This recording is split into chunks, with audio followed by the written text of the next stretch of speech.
to those who are anxious preoccupied, those who are anxious preoccupied have a very hard time with boundaries. Mm-hmm.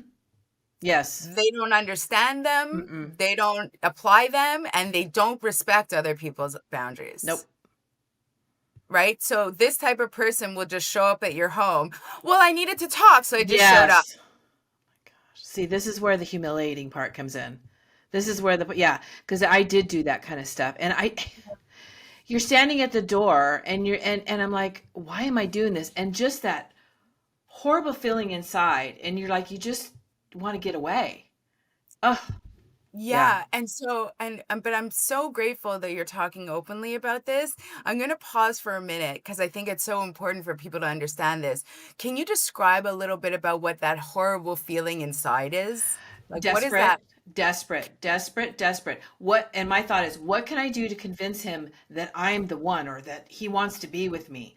Because it just that feeling of being alone and just thinking, I, I got the, because the guy would usually start to like me and then pull away, right? And then it's like, which just made me draw more to him and Yeah. just how can I convince him? How can I convince him? Really, I'm a great person, really, just that desperate, desperate. How can I convince him? How can I change his mind?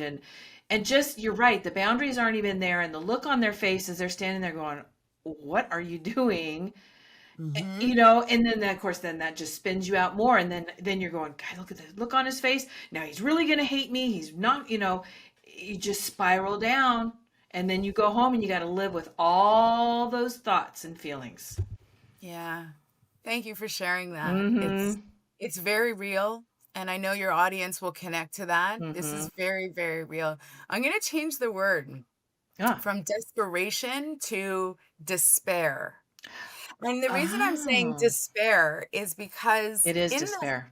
yeah, in when you're in that heightened state, uh the idea that you're losing someone who Mm-hmm. you have deemed to be important to you, it is so threatening to you in the moment Yep. that you will do anything to Yep. end that level of pain associated to that loss. Perfectly said. Yes. Absolutely. And that, yeah, because I kept trying, what can I say? What can I do? How can I say it to convince him? And Right. while I'm doing this, he's pulling away even more. Right. And so, okay, so if you're standing in front of an avoidant, because I don't know who you were speaking to in in this scenario that you're describing, but Yeah. if you're standing in front of an avoidant, that will absolutely categorically make them run for the hills. Yeah. And I get it. I get it. Because now I'm not an avoidant now, but I understand. Now I understand why that would be scary. But at the moment, it was that you said anxious, preoccupied. I was Mhm. 100% preoccupied on how I can get this man to love me. How can Mhm. I get him to like me and then love me? Yeah.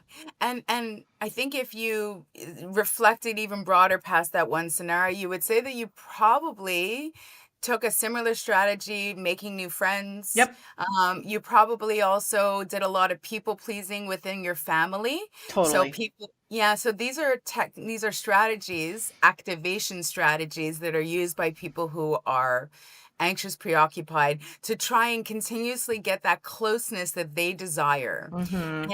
And all of this goes back to trying to regulate their nervous system Yep.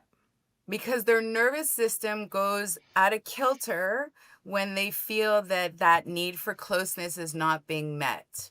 Yeah, it fed into that abandonment thing that I had. Here's Uh-huh. another one. Here's another one. That was going through. No, not Yep. another one. Can't lose another one. Just that constant. And then we do this crazy thing as humans, we create stories, right? And this one is a self-fulfilling prophecy, right? Because at the end of the day, you're like, I knew I wasn't good enough. I knew, every guy runs away from me or whatever it is that you're telling yourself as a story. Yes. Right. But you know, it's because these behaviors for an avoidant are way too difficult for them to manage. Mm-hmm. Mm-hmm.